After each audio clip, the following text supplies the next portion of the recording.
नमस्कार। मैं इस वक्त जिस जगह पर मौजूद हूँ वो गुजरात की एक ऐसी जगह है जो भारतीय संविधान के निर्माता बाबा साहेब डॉक्टर B.R. अम्बेडकर से उस जगह का गहरा कनेक्शन है और कहीं ना कहीं बाबा साहब का इस जगह से जुड़ाव भी रहा है।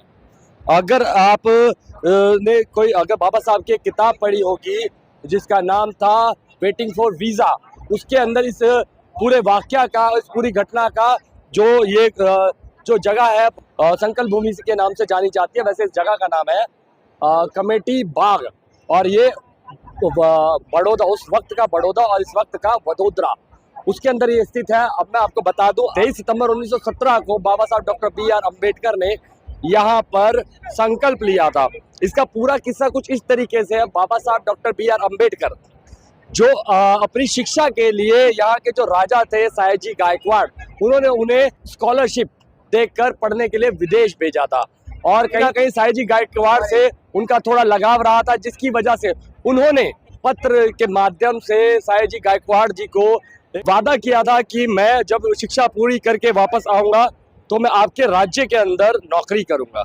तो ये वही राज्य है गायकवाड़ का, जिसके अंदर बाबा साहब डॉक्टर B.R. अम्बेडकर आए थे।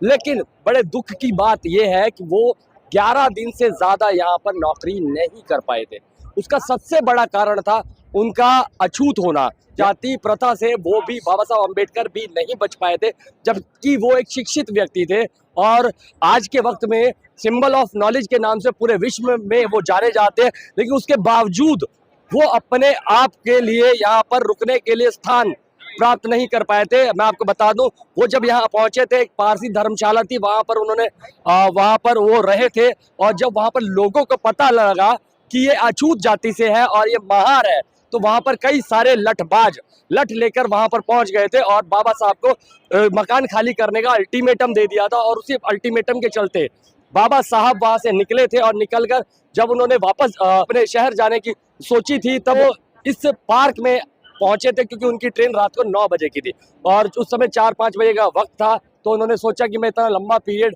यहाँ अनजान शहर में कहाँ बिताऊंगा, जगह मेरे पास सर छुपाने की बची नहीं।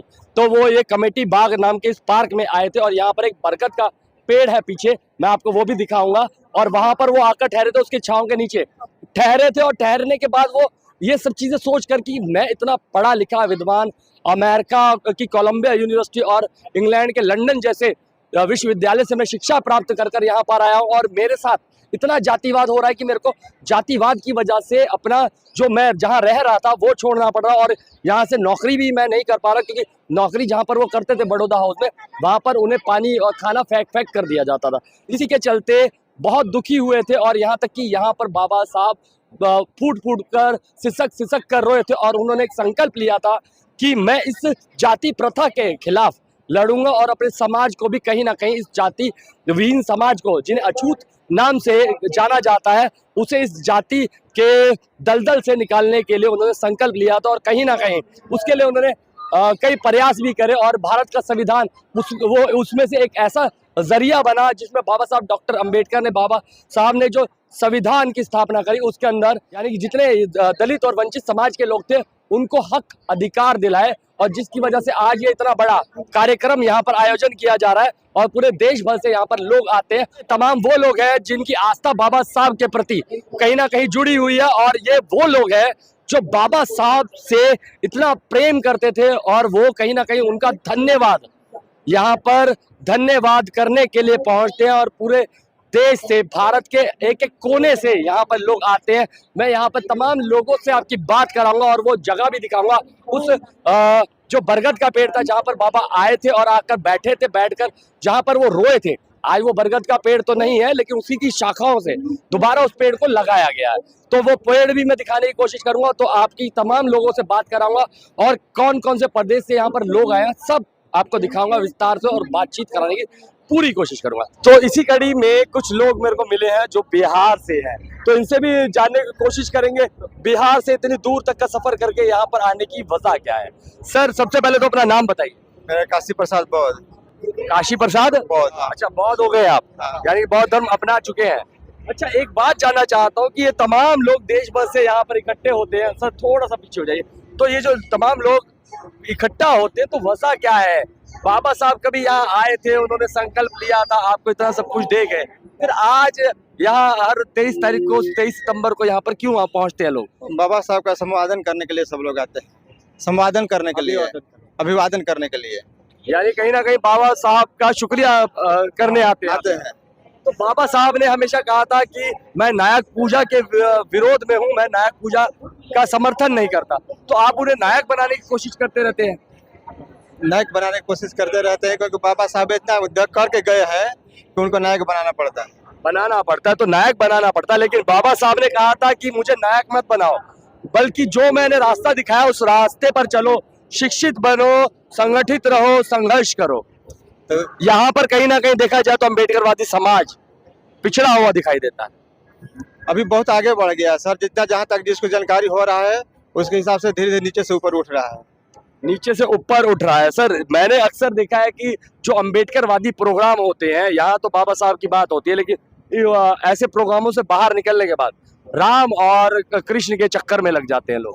हो बहुत जो जिसको जानकारी नहीं है सब लोग लग जाते हैं। जानकारी नहीं है, लेकिन कुछ बहुत बताते हैं अपने आप को, वो भी इसी तरह के पाखंड में लिप्त दिखाई देते हैं। जब जानकारी हो जाएगा, जब पढ़ेंगे तो सब मालूम पड़ जाएगा अपने आप। जैसे जैसे जानकारी होता है आदमी के दिमाग में घुसता है सर, वैसे वैसे मालूम पड़ता है। 1956 में बाबा साहब का महापरिनिर्वाण हुआ था और अब तक 2024 चल रहा है, अब तक भी जानकारी नहीं हो पाई। क्या बहुत लोग पिछड़ा है सर, क्योंकि आर्थिक परिस्थिति खराब है बहुत लोगों को।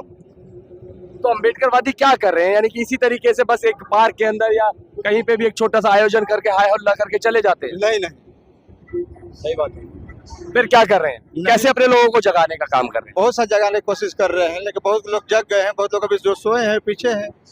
चलिए, आप कितने लोग बिहार से आए हैं? हम लोग कम से 15-20 आदमी है। 15 से 20 आदमी। बिहार कौन सी जगह से आए हैं? कैमूर जिला से, कैमूर भभुआ। अच्छा, तो अब जैसे आप बिहार से आए तो हर साल यहाँ आते हैं? हाँ, 3 साल से आता हूँ। 3 साल से आते हैं। तो आप कौन से भगवान को मानते हैं? मैं बौद्ध भगवान को मानता हूँ। बौद्ध भगवान, वो कौन से भगवान है? बौद्ध कौन से भगवान है? बौद्ध भगवान है, बुद्ध भगवान। अच्छा, बुद्ध भगवान। सॉरी। तो एक बात बताइए, बुद्ध भगवान को आप मानते हैं, लेकिन आपके बिहार में बोध गया है, वहां पर बुद्ध भगवान के मंदिर में भी आज भी स्वर्णों का कब्जा है, ब्राह्मणों का कब्जा है। वो तो हर एक जगह, बहुत जगह है सर। ऐसा क्यों? आपका समाज जागृत नहीं हुआ है, या जो अपने हक भी उन्होंने ब्राह्मणवादियों को दे जबरन कब्जा करके रखा है? तो कैसे कैसे कब्जे कैसे छूटेंगे? ये पहले से सर हम लोग का समाज इतना पढ़ा लिखा कुछ है नहीं था। थोड़ा सामने देखिए। हमारा समाज जो पढ़ा लिखा कम था और सभी तरह से मतलब वंचित था और हर एक तरह से मतलब कमजोर था। इसके वजह से वो लोग सभी मंदिर और जितना कब्जा बौद्ध मठ है वो सब कब्जा करके रखा है वो लोग। हर एक जगह, हर एक आप सोशल मीडिया पे जाइए, हर एक सोशल मीडिया पे आता है, वहाँ बालाजी मंदिर को जितना जमीन के अंदर भी देखिए तो निकलता है, तो बौद्ध मंदिर पे भी कब्जा करके रखा है। इसको लिए पटना भी है, गांधी मैदान में अभी उसका विरोध चल रहा है।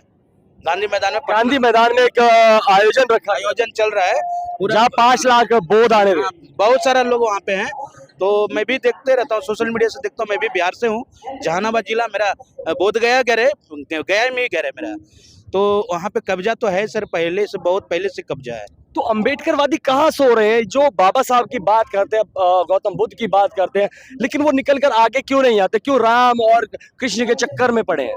ये सब बहुत पीछे हुए हैं सर, इतना उसको दिमाग में भूसा भरा हुआ है ना कि राम कृष्ण के चक्कर में सब फंसे हुए हैं। अभी इंसानियत जब धीरे धीरे उनको पता चलेगा कि हमारा ये बुद्धिस्ट हमको बाबा साहब भी देख के गए हैं और सबको धीरे धीरे जानकारी हो रहा है, इसके वजह से राम कृष्ण के वजह से गरीबी और बेरोजगारी और गरीबी ये सब अभी झेल रहा है। यहाँ तक हाँ, लगभग 64-65 साल हो गए बाबा साहब को गए हुए भी, लेकिन अभी तक भी समाज जागृत नहीं हो पाया। जी सर, अभी तक मतलब 70-75 साल हो रहा है, बाकी संविधान बनाया हुआ है, बाकी संविधान का कोई लाभ ले नहीं रहा है अपना समाज। कोई भी मतलब इसको संविधान हर घर में पढ़ना चाहिए, हर एक बच्चे को पढ़ना चाहिए, तो इस जाकर के जागरूक होगा और सब अपना इतिहास को जानेंगे। अच्छा, आज आने वाली पीढ़ियों के लिए क्या कहना चाहें? आने वाला पीढ़ियों को ये कहना चाहते हैं कि हर एक घर में पहले शिक्षा पढ़े और पहले संविधान पढ़े। संविधान को पढ़ेगा तो भी मालूम चलेगा कि बाबा साहब क्या इसमें संविधान में देख के गया है। चलिए, ये कुछ लोग थे जो बिहार से यहाँ पहुंचे थे। ऐसी तमाम लोगों से बार बार मैं आपकी मुलाकात और बातचीत कराता रहूंगा, और जिससे कि पता लग सके कि देश के कौन कौन से हिस्से से लोग यहाँ पहुंचे।